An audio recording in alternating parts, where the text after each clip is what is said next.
안녕하세요, 조블리입니다. 이번 시간에는 프리미어 프로에서 자막 만드는 방법을 알아보겠습니다. 실습 프로젝트 파일을 열어 시작하겠습니다. 파일, 프로젝트 열기 버튼을 눌러 5번 타이틀 프로젝트를 선택하고 가져오겠습니다. 프로젝트 창이 열리면 작업 영역 아이콘을 선택하고 캡션 및 그래픽으로 이동할게요. 재설정 버튼을 눌러 초기화도 진행하겠습니다. 캡션 및 그래픽 모드로 이동하면 오른쪽에 기본 그래픽 패널이 나타나는데요. 여기서 자막 작업도 할 수 있고요. 템플릿도 가져올 수 있습니다. 템플릿을 다운로드 받기 위해 어도비 스톡으로 이동해 볼게요. 어도비 스톡 창에서 다양한 템플릿을 확인할 수 있는데요. 다음 버튼을 눌러서 다른 템플릿도 확인해 볼게요. 원하는 템플릿이 있다면 검색창에 입력해 보세요. 예시로 타이틀이라고 검색해 보겠습니다. 그러면 타이틀과 관련된 여러 가지 템플릿을 찾을 수 있습니다. 예제에서는 3라인이라고 검색해 볼게요. 아래 보면 유료 템플릿도 포함되어 있는데요. 무료 템플릿만 보기 위해 무료 버튼을 체크하겠습니다. 그럼 무료로 사용할 수 있는 템플릿만 나오는데요. 이번 시간에는 두 번째 템플릿을 사용해 보겠습니다. 먼저 재생헤드를 맨 마지막 클립으로 이동할게요. 그리고 이 빈 공간에 템플릿을 가져오겠습니다. 템플릿을 가져오는 방법은 템플릿을 선택하고 비디오 트랙으로 드래그해서 가져오면 됩니다. 그럼 이렇게 템플릿이 불러와졌는데요. 수정하기 위해서는 클립을 한번 선택하셔야 됩니다. 그럼 기본 그래픽 아래에 편집 패널이 열리는데요. 여기서 수정할 수 있습니다. 참고로 템플릿은 프리미어 프로에서도 만들 수 있지만 애프터 이펙트에서 만들어서 가져올 수도 있습니다. 지금 보고 있는 거는 프리미어 프로에서 만든 템플릿인데요.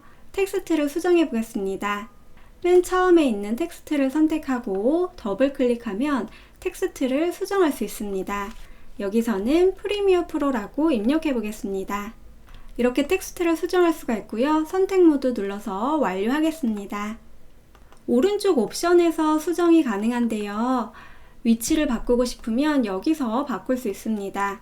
가로, 세로 모두 바꿀 수가 있고요. 크기는 이 아래에서 변경 가능합니다. 키울 수도 있고요. 작게 할 수도 있겠죠. 텍스트 폰트는 여기에서 변경 가능합니다. 눌러주시고요. 원하는 폰트를 선택하면 됩니다. 텍스트의 크기는 여기서 변경 가능합니다. 올리거나 내릴 수 있겠죠. 그리고 텍스트의 색상을 변경하고 싶다면 7부분을 눌러서 변경하면 되는데요. 이 부분을 선택해서 붉은색으로 변경해 보겠습니다. 이어서 테두리를 넣기 위해 선을 체크해 보겠습니다. 선의 두께는 여기서 변경 가능한데요. 숫자 위에서 드래그하면 올릴 수 있습니다. 그리고 배경을 체크하면 자막 바를 만들 수가 있는 거고요. 저는 끄도록 하겠습니다. 어두운 영역을 체크하면 글자의 그림자도 넣을 수 있습니다. 템플릿을 삭제하고 싶다면 템플릿을 선택하고 딜리트 눌러서 삭제하면 됩니다. 지금부터는 어도비에서 제공하는 폰트를 다운로드 받겠습니다. 어도비 크리에이티브 클라우드 앱에 접속하면 왼쪽에 글꼴 관리라는 탭이 있는데요. 여기를 들어가 볼게요. 이어서 추가 글꼴 검색 버튼을 누르면 됩니다. 그럼 이렇게 다양한 폰트를 찾을 수가 있는데요. 한국어 폰트만 찾고 싶다면 여기 언어에서 한국어로 변경하면 한국어 폰트만 볼 수 있습니다. 만약에 원하는 폰트가 있다면 여기서 검색도 할 수 있는데요.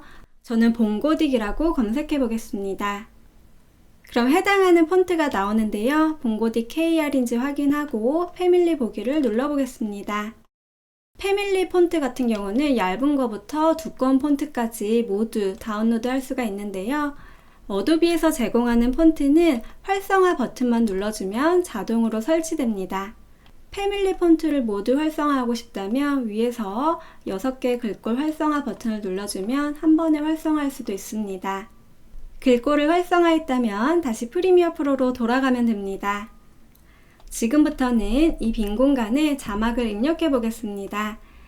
자막 입력하는 방법은 툴 패널에서 문자 도구를 선택하면 됩니다. 문자 도구를 눌러주시고요. 화면에서 클릭하고 놓아주세요. 그럼 이런 빨간 상자가 나타나는데요. 여기에다가 친환경 캠페인이라고 입력해 보겠습니다. 그리고 엔터키를 눌러서 아래에는 착한 커피라고 입력해 볼게요. 텍스트를 수정하기 위해서 텍스트를 모두 드래그 하겠습니다. 그리고 폰트를 변경해 볼 텐데요. 우리 방금 활성화한 봉고딕을 선택해 보겠습니다. 그리고 이 아래에서 글꼴의 두께를 설정할 수가 있는데요. 볼드로 체크해 보겠습니다. 크기는 100으로 맞춰주시고요. 색상은 흰색으로 변경해 볼게요. 그리고 선하고 어두운 영역은 체크를 해제해서 없애보도록 하겠습니다. 이번에는 착한 커피만 글자 크기를 변경해 볼게요. 착한 커피만 드래그 해주시고요. 글자 크기를 150으로 변경하겠습니다. 지금은 줄과 줄 사이가 조금 넓은데요. 행간을 줄여볼게요. 모두 선택하고 여기서 행간을 줄일 수가 있습니다. 클릭하고요. 마이너스 20이라고 입력할게요. 그럼 이렇게 줄과 줄 사이를 좁힐 수 있습니다.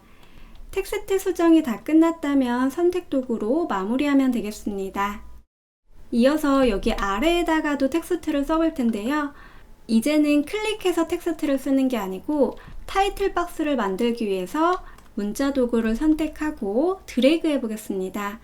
문자 도구를 선택하고 드래그하면 이렇게 타이틀 박스를 만들 수가 있습니다. 이 안에다가 플라스틱 줄이기라고 입력해 볼게요. 그리고 엔터를 눌러서 줄바꿈 해주시고요. 다회용 컵 사용하기를 입력해 보겠습니다. 다시 한번 엔터키 눌러서 줄바꿈 해주시고요. 일회용 컵 없는 매장이라고 입력해 보겠습니다. 이처럼 드래그해서 텍스트를 쓰면 텍스트 박스 안에 텍스트가 들어가게 되는 겁니다. 선택 도구인 상태에서 포인터를 클릭하고 늘리거나 줄일 수도 있습니다.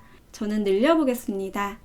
지금은 글자 크기가 조금 커서 크기를 수정할 텐데요. 여기서 70이라고 수정하겠습니다.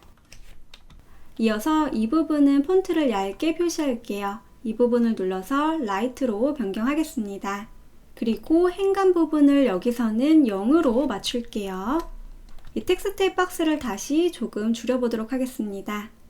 이번에는 도형 도구로 자막바를 만들어 보겠습니다. 툴 패널에서 사각형 도구를 선택해 주시고요. 화면에서 드래그해서 도형을 만들어 볼게요. 이 도형의 색상도 오른쪽에서 수정할 수가 있는데요. 여기를 선택하고 수정할 수도 있지만 스포이드를 선택하면 화면 안에 있는 색상을 추출할 수도 있습니다. 스포이드 선택해 주시고요. 원하는 색상을 콕 찍어주면 됩니다. 저는 이 부분을 선택해 보겠습니다. 그리고 이 위에다가 해시태그 적어 볼게요. 다시 문자 도구 누른 다음에 삽 버튼 누르고 친환경 캠페인이라고 입력해 보겠습니다.